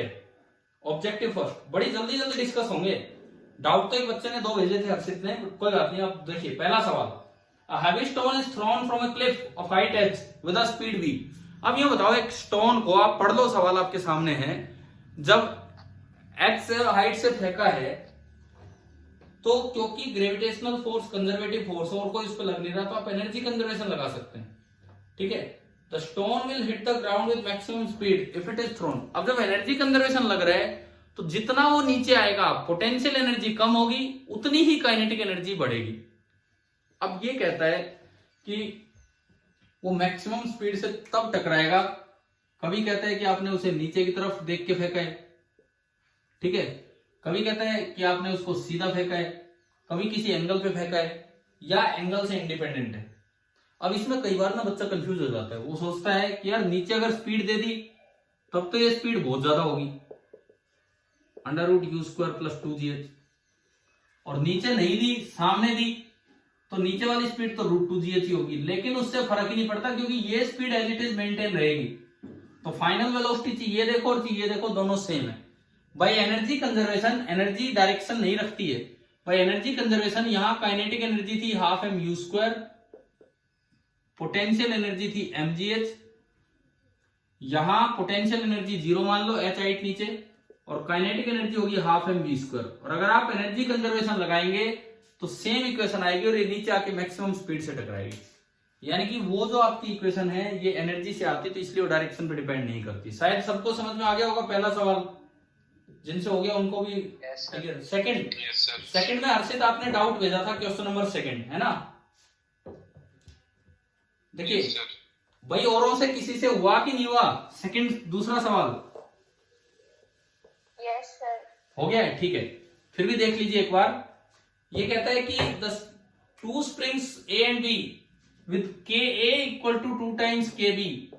तो बताओ कौन मजबूत स्प्रिंग है, A या B, कौन ज्यादा मजबूत है?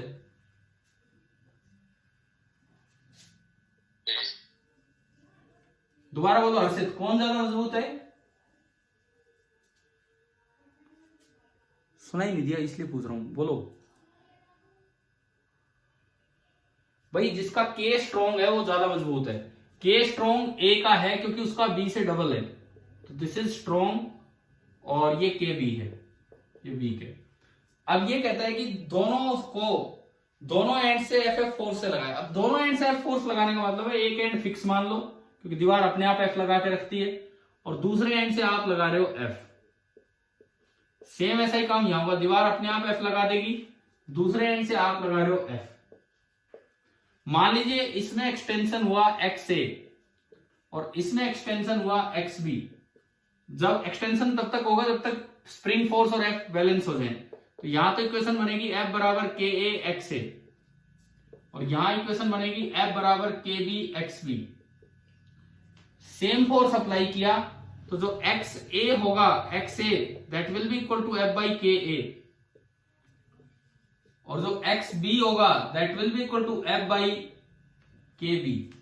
XA होगा that will be F/KA and XB होगा दैट विल बी F/KB। अब जब पोटेंशियल एनर्जी स्टोर्ड है A में, 12 × KA × XA का स्क्वायर, F/KA का स्क्वायर। पोटेंशियल एनर्जी जो B में स्टोर होगी 12 × KB × XB का स्क्वायर, तो F/KB का स्क्वायर, यह है। यानी कि इसके अंदर तो energy store I F² / 2 times KA, और इसके अंदर जो एनर्जी स्टोर आई वो आई F² / 2 times KB। हर्षित यहां तक क्लियर है ये वाला स्टेप? Yes sir. ठीक है, दोनों का रेशियो ले लो। मान लो मैं EB से EA को डिवाइड करूं, EB से EA को डिवाइड करूं, तो F² से F² कट गया, 2 से 2 भी कट गया, 1/KB नीचे रह गया और KA ऊपर चला गया, तो यह आ गया KA/KB। और जो गिवन सिचुएशन है वहां से KA/KB कितना है? 2 दिख रहा है KA/KB में, KB को नीचे ले आया। Yes sir.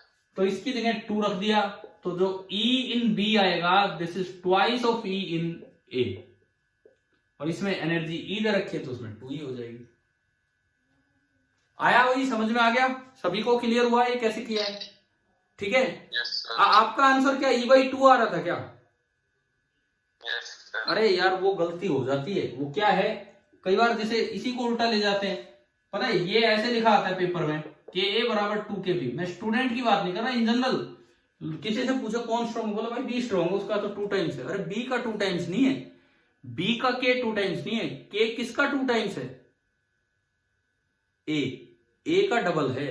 अब इसको देख के कई बार यूं दिमाग में आता है भाई बी तकड़ी स्प्रिंग है तो उसमें एक्सटेंशन कम होगा तो उसमें एनर्जी आधी होगी, जबकि ए अच्छी स्प्रिंग है, बी हल्की है तो उसमें एक्सटेंशन ज्यादा हो जाएगा तो उसमें एनर्जी ज्यादा होगी। तो ये गलती नहीं करनी हमें, ठीक है भाई? सेकंड आ गया समझ? Yes sir. Third, question number third है कि दो इक्वल मास हैं, के स्प्रिंग कांस्टेंट है उनके बीच में, दोनों मासेस को खींचा गया जिससे स्प्रिंग की लंबाई x बढ़ गई। तो work done by the spring on each mass. अब ये स्प्रिंग के वर्क का बंटवारा करवा रहा है। स्प्रिंग फोर्स कंजर्वेटिव फोर्स होता है कि नॉन कंजर्वेटिव? कंजर्वेटिव। तो इसमें बोला कि दोनों साइड से ये मास थे, दोनों को सिमेट्रिकली पुल किया गया और जिससे कि इसकी लेंथ बढ़ के L प्लस एक्स होगी। एक चीज तो ये समझ में आनी चाहिए कि जब ये खिंचा है तो स्प्रिंग फोर्स इस पे इधर लगा होगा और इसका डिस्प्लेसमेंट इधर हुआ होगा। सिमिलरली इसका डिस्प्लेसमेंट इधर हुआ और स्प्रिंग फोर्स इधर लगा, तो दोनों जगह एंगल 180 डिग्री बन रहा है, तो वर्क तो नेगेटिव आएगा। पॉजिटिव तो आने से रहा, work done by the spring positive नहीं हो सकता। तो इसमें जो 4 ऑप्शन है उनमें से कोई नेगेटिव ऑप्शन आएगा। दूसरी बात, work done by conservative force ये होता है U initial minus U final. ये शायद हम कई बार लिख चुके हैं। Work done by conservative force is U initial minus U final. तो U इनिशियल 0, क्योंकि इस वक्त हाफ के एल स्क्वायर मत लिख देना गलती से भी, हाफ के एल स्क्वायर, एक्सटेंशन नहीं है तो 0, और U फाइनल हाफ के एक्स स्क्वायर। तो ये work done by spring, total work done by spring आ गया माइनस हाफ के X square. Total work done by spring ये आया, स्प्रिंग ने दोनों पे आइडेंटिकल वर्क किया होगा, बराबर वर्क किया होगा। तो यानी कि किसी एक ब्लॉक पे कितना वर्क हुआ, किसी भी एक ब्लॉक पे पूछा उन्होंने, किसी एक ब्लॉक पे जो वर्क होगा वो आधा हो जाएगा, ठीक है? 1/4, ठीक है? नेक्स्ट देखें क्वेश्चन नंबर हो गया ना। फोर्थ देखो, 4th 5th 6th तीनों डायरेक्ट क्वेश्चंस हैं। Fourth, negative work done by conservative internal forces on a system equal to, तो ये देखो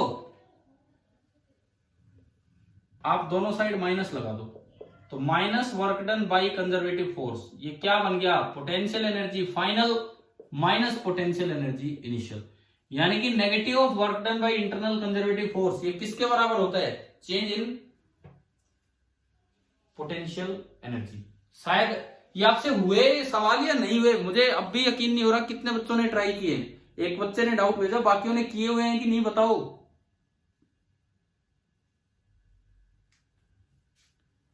कोई और स्टूडेंट रिप्लाई देगा जिसने ये क्वेश्चंस ट्राई कर लिए हों? आज पूरे 2 दिन तो डिस्कशन का वेट करते करते हो गया हमें। भाई ऐसे तो नंबर नहीं आएंगे पेपर में, ऐसे कुछ नहीं करोगे तो। चलो कोई नहीं, मैं ऑब्जेक्टिव फर्स्ट अभी करवा रहा हूं सारे, आप देखिए, और ये एटलीस्ट कीजिए यार, ऐसे थोड़ी होता है। क्वेश्चन नंबर 5, क्या कह रहे हो? वर्क एनर्जी थ्योरम से कैसे करेंगे सर इसको? ये वाला क्वेश्चन, ये वर्क एनर्जी थ्योरम पे कहां जाना है हमें? बिकॉज ये केवल क्या पूछ रहा है, ये केवल पूछ क्या रहा है कि इंटरनल कंजर्वेटिव फोर्स है तो उसको किसकी टर्म्स में हम लिख सकते हैं। Work energy theorem potential energy का जिक्र ही नहीं करती। वर्क एनर्जी थ्योरम के केवल और केवल ये कहती है कि work done by all the forces equal to change in kinetic energy. Work energy theorem में कभी भी पोटेंशियल एनर्जी का जिक्र नहीं होता, वो हम इंसर्ट करते हैं जब वहां कोई कंजर्वेटिव फोर्स आता है। मैंने आपको बताया कि कंजर्वेटिव फोर्स से वर्क जब भी निकालना हो आप उसको पोटेंशियल एनर्जी की टर्म्स में लिखा करो, ना कि एफ डॉट डी एस से। बताया था ना ये, ठीक है? तो वर्क एनर्जी थ्योरम एक बार भी अपने आप पोटेंशियल एनर्जी को इंक्लूड नहीं करती है, वो तो जब कंजर्वेटिव का वर्क आता है तो आप पोटेंशियल एनर्जी को इंक्लूड करते हैं। तो इस सवाल को वर्क एनर्जी से हम रिलेट नहीं करेंगे। आ गया कि नहीं आया समझ में? Yes sir. ठीक है, सुनो अगला सवाल, question number 5, work done by external force. अब केवल एक्सटर्नल फोर्स, ये भी मैंने करवाया था। देखो 3 रिजल्ट हैं, work done by all the forces, ये वर्क एनर्जी थ्योरम है, this is equal to change in kinetic energy. Work done by internal conservative forces, this is negative of change in potential energy. और तीसरा result था मान लो कि internal force केवल conservative है। अगर इंटरनल फोर्स केवल कंजर्वेटिव हैं तो work done by external force बराबर आया था चेंज इन मैकेनिकल एनर्जी। करवाया था कि नहीं क्लास में? जिस दिन मैकेनिकल एनर्जी को इंट्रोड्यूस किया वहां पे, उसके बाद, और एचसीवी का एक पेज था जहां से मैंने 7 रिजल्ट्स आपको पढ़ाए थे, है ना, ध्यान होगा ना, एक पेज था इसी के अंदर, तो उसी में ये सीधा था। तो भैया मैं फिर से बोल दूं, आपको 3 बातें याद रखनी है। Work done by internal conservative forces is negative of change in potential energy. Work done by all the forces whether internal और external, this is equal to change in kinetic energy and work done by only external forces assuming that the internal forces are conservative। हालांकि सवाल में एक चीज ये add कर लेना चाहिए आप, ये जो क्वेश्चन नंबर 5 है, तो work done by external forces on a system assuming the internal forces to be conservative, this is equal to change in mechanical energy। Mechanical को इन्होंने टोटल एनर्जी नाम दिया। तो ये 4th, 5th and 6th question आपके हो गए भाई? ठीक है। 7th पे आप आए, देखो, कौन सी energy of a 2 particle system depend only on the separation between the 2 particle. तो मोस्ट अप्रोप्रिएट चॉइस, इनमें केवल आपको ये बताना है, देखो इनमें से कौन सी एनर्जी है काइनेटिक, पोटेंशियल या टोटल, जो केवल सेपरेशन पे डिपेंड करती है। काइनेटिक एनर्जी तो बिल्कुल डिपेंड नहीं करती। 2 पार्टिकल्स के बीच का सेपरेशन 1 मीटर है, रेस्ट पे है तो काइनेटिक एनर्जी 0 है, और चल रहे होंगे तो काइनेटिक एनर्जी नॉन जीरो है। तो क्या काइनेटिक एनर्जी सेपरेशन पे डिपेंड कर रही है? नो सर, बिल्कुल नहीं कर रही। काइनेटिक नहीं करती तो टोटल भी नहीं कर सकती। टोटल मैकेनिकल क्यों नहीं कर सकती? क्योंकि मैकेनिकल में तो काइनेटिक खुद इंक्लूड होती है, ठीक है, और टोटल एनर्जी में मैकेनिकल इंक्लूड होती है, तो वो भी नहीं करेगी। तो अब आप सुनो, पोटेंशियल एनर्जी हम जब आगे बढ़ेंगे ग्रेविटेशन वाले चैप्टर में और 12th के इलेक्ट्रोस्टैटिक्स वाले चैप्टर में, तो हम पढ़ेंगे ये पोटेंशियल एनर्जी के फॉर्मूले ना केवल ऐसे होते हैं जो सेपरेशन पे डिपेंड कर रहे होते हैं। ये इलेक्ट्रोस्टैटिक्स की एनर्जी है। ग्रेविटेशन में हम पढ़ेंगे G(m1m2)/r, ग्रेविटेशन वाले चैप्टर की। मतलब वहां जाके हम क्लियर करेंगे कि पोटेंशियल एनर्जी जस्ट 2 पार्टिकल्स के सेपरेशन पे और उनके नेचर पे, कि मास है, चार्ज है, वो। तो इनमें से जो इन्होंने इसीलिए ऑप्शन ऐसा लिखा है, मोस्ट अप्रोप्रिएट चॉइस। तो सबसे बेस्ट चॉइस इसमें कौन सी है? पोटेंशियल एनर्जी, ठीक है। क्वेश्चन नंबर 8, ये भी एक अच्छा सवाल है, 8वां सवाल। A small block of mass m is kept on a rough inclined surface of inclination theta fixed in an elevator। आप पता है यार, आप क्वेश्चन नहीं कर रहे हो। मैंने आपके लिए पूरी एक शीट भी अरेंज की थी, पूरी एक शीट। मैं वेट करता रहा पिछले 2 दिन से, मैंने कहा एचसीवी करेंगे तो मैं आपको वो शीट दूंगा। पूरी एक शीट मैंने नहीं बनाई, मैंने वो अरेंज की थी आपके लिए, केवल वर्क एंड एनर्जी पे और circular motion, vertical circular motion पे। बट आप कर ही नहीं रहे। मैं आपको वेट करते करते 2 से 3 दिन हो गए हैं। आप एचसीवी के डाउट भेजेंगे कुछ, मैंने उससे पहले भी कहा था कि एचसीवी कीजिए, नहीं तो मैं क्यों दूंगा आपको यार वो सीट करने के लिए। आप जब यही नहीं कर पा रहे हैं तो वो तो कोई मतलब ही नहीं है करने का।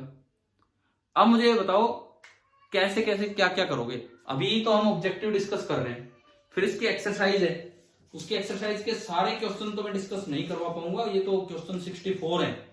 आप अपने डाउट्स क्लियरली भेज दें कि भाई ये क्वेश्चन डाउट्स है, मैं उनके डिस्कशन वीडियो बना के या कैसे भी करके आगे अपलोड करूंगा, ठीक है। हम रेगुलर क्लास की वजह इस तरह से करेंगे। कब तक कर लेंगे एचसीवी वर्क एनर्जी की?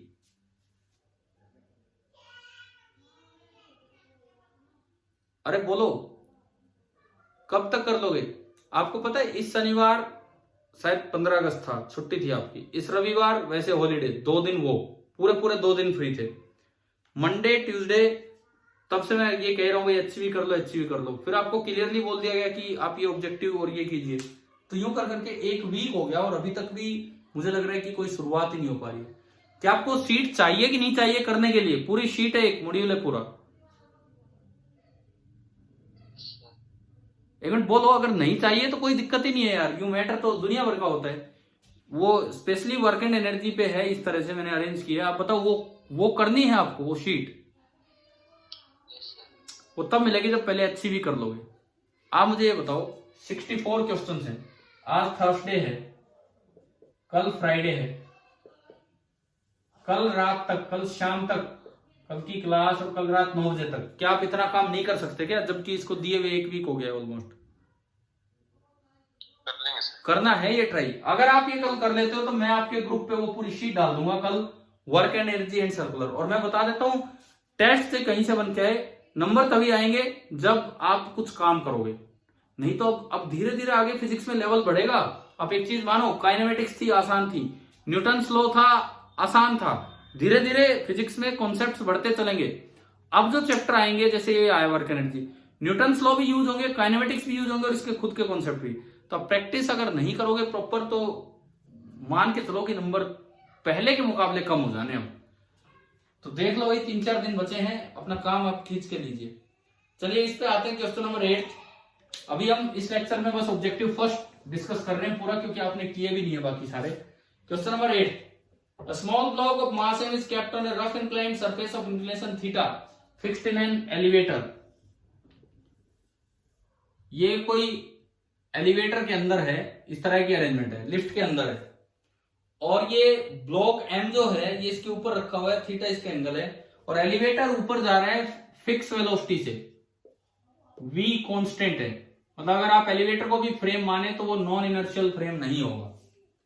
और ये कहता है कि इसके ऊपर एक मास एम रखा था और वो ब्लॉक वेज के रेस्पेक्ट में स्लाइड नहीं कर रहे, वो ब्लॉक वेज के रेस्पेक्ट में रेस्ट पे है, विद रेस्पेक्ट टू वेज वो रेस्ट पे है। तो आपको ये बताना है कि टी टाइम में फोर्स ऑफ फ्रिक्शन ने कितना वर्क किया। तो देखो, इसका अगर मैं एफबीडी बनाऊं, मैं ले रहा हूं फ्रेम लिफ्ट को, इनर्शियल फ्रेम है कि नॉन इनर्शियल है, इनर्शियल है कि नॉन इनर्शियल है लिफ्ट का फ्रेम, बोलो। मैं बोल चुका हूं, आप बोलो, इनर्शियल है कि नॉन इनर्शियल है? अरे v कांस्टेंट है तो इनर्शियल फ्रेम है तो कोई शूडो फोर्स नहीं लगेगा। तो अगर आप इसका एफबीडी देखें तो एक तो नीचे mg लग रहा है, एक n लग रहा है, mg के 2 टुकड़े, इधर होता है mg साइन थीटा और इधर होगा mg कोस थीटा। और ये स्लिप नहीं हो रहा है, इसका मतलब इसको रोकने के लिए ऊपर स्टैटिक फ्रिक्शन लग रहा होगा, स्टैटिक, काइनेटिक नहीं, कभी म्यू इनटू एन कर दें, स्टैटिक फ्रिक्शन लग रहा होगा Fs। और static friction is self adjustable, तो ये बराबर होगा mg साइन थीटा के, क्योंकि इसका काम है इसको बैलेंस करके रखना। ठीक है, ये हो गया। इसके बाद ये तो न्यूटन लॉ की बात आई। उसके बाद ये कहता है कि टी टाइम में इस पे कितना वर्क किया फ्रिक्शन ने। तो देखो, जब लिफ्ट ऊपर गई तो ये ब्लॉक भी ऊपर गया, तो टी टाइम में जो ब्लॉक का डिस्प्लेसमेंट हुआ, टी टाइम में जो ब्लॉक का डिस्प्लेसमेंट हुआ वो हुआ v इंटू टी ऊपर। और जो इस पे फ्रिक्शन लग रहा था वो लग रहा था अलोंग द प्लेन, ये प्लेन था, ऊपर की तरफ लग रहा था फ्रिक्शन, ये एंगल था थीटा। और जो फ्रिक्शन लग रहा था static friction, that was mg sine theta. अच्छा, ये एंगल थीटा तो ये भी थीटा, तो ये आपका हो गया था 90 माइनस थीटा। कांस्टेंट फोर्स लग रहा है तो जो इसका वर्क होगा, वर्क डन बाय फ्रिक्शन, वो F डॉट एस आ जाएगा, डॉट एस कांस्टेंट फोर्स है। फ्रिक्शन का magnitude mg sine theta into S का मैग्नीट्यूड vt, डॉट प्रोडक्ट है तो कोस 90 माइनस थीटा। कोस 90 माइनस थीटा क्या होता है? Sine theta. तो ये आपका बन गया mg sine square theta into vt, ये आपका बना mg sine square theta into vt। ये हो गया, समझ में आ गया। अब हम आते हैं क्वेश्चन नंबर 9 पे। मैं बताऊं, मैं आपको शुरू में शीट्स दिया करता था, आपको ध्यान हो, हमने आपको यूनिट एंड डायमेंशन की शीट दी थी, याद है? काइनेमेटिक्स पे भी शीट्स दी थी, कि शुरुआत में 2-3 शीट्स दी है कि नहीं, सीपीपीज के अलावा करने को। ठीक है, मैंने न्यूटन्स लॉ में नहीं दी आपको, न्यूटन्स लॉ में नहीं दी और वर्क में नहीं दी। कारण क्या हो रहा है कि यार बार बार बोल बोल के भी ना बच्चे काम नहीं कर रहे हैं। मैं एचसीवी तक कहता हूं वो भी आप पूरी नहीं कर रहे हैं, तो मैं फिर शीट का क्या फायदा है? अगर आपका मन बनेगा तो आपको न्यूटन्स लॉ की भी शीट मिल जाएगी और वर्क एनर्जी की भी शीट मिल जाएगी, पर थोड़ा इंटरेस्ट आप दिखाओगे तो मैं आपको मैटर दूंगा, नहीं तो नहीं। क्वेश्चन नंबर 9, 9वां सवाल। हर्षित, ये डाउट था आपका? Yes sir. देखिए, a block of mass m slides down a smooth vertical circular track. एक स्मूथ वर्टिकल सर्कुलर ट्रैक है वर्टिकल सर्कुलर ट्रैक, और इस पे वो स्लाइड करते हुए आ रहा है, इस पे वो स्लाइड करते हुए आ रहा है यूं, इस तरह से। ये लिखता है during the motion the block is in vertical equilibrium. Vertical equilibrium कहता है कि उसकी एक्सेलरेशन वर्टिकल डायरेक्शन में 0 है। वर्टिकल इक्विलिब्रियम कहता है कि उसकी एक्सेलरेशन वर्टिकल डायरेक्शन में 0 है। दूसरा ऑप्शन है हॉरिजॉन्टल इक्विलिब्रियम। हॉरिजॉन्टल इक्विलिब्रियम कहता है कि उसकी एक्सेलरेशन हॉरिजॉन्टल डायरेक्शन में 0 है। तीसरा ऑप्शन कहता है रेडियल इक्विलिब्रियम। रेडियल मतलब सेंटर की तरफ अगर मैं देखूं तो उसकी एक्सेलरेशन 0 है। ये आपके 3 ऑप्शन हैं, ये आपको चेक करना है कि क्या होगा क्या नहीं होगा। देखते हैं, सुनो, जब ये ब्लॉक यू स्लिप करके आ रहा है तो भाई कुछ तो उसमें स्पीड होगी ना, स्पीड तो ठीक है। अगर स्पीड है तो सेंटर की तरफ तो एक एक्सेलरेशन डेफिनेटली होगी, कितनी, v²/r। तो ये ऑप्शन तो गलत हो गया, रेडियल इक्विलिब्रियम वाला ऑप्शन गलत हो गया, समझ में आया, ठीक है। और दूसरी बात, अगर स्मूथ है तो कोई फ्रिक्शन भी नहीं है, तो जो नीचे mg लग रहा था उसका एक पार्ट इधर आएगा g parallel, g sin theta है g cos थीटा, तो ये एक्सेलरेशन होगी टेंजेंशियल एक्सेलरेशन। अगर स्मूथ सरफेस है तो mg का एक कंपोनेंट इसको दे रहा होगा टेंजेंशियल एक्सेलरेशन।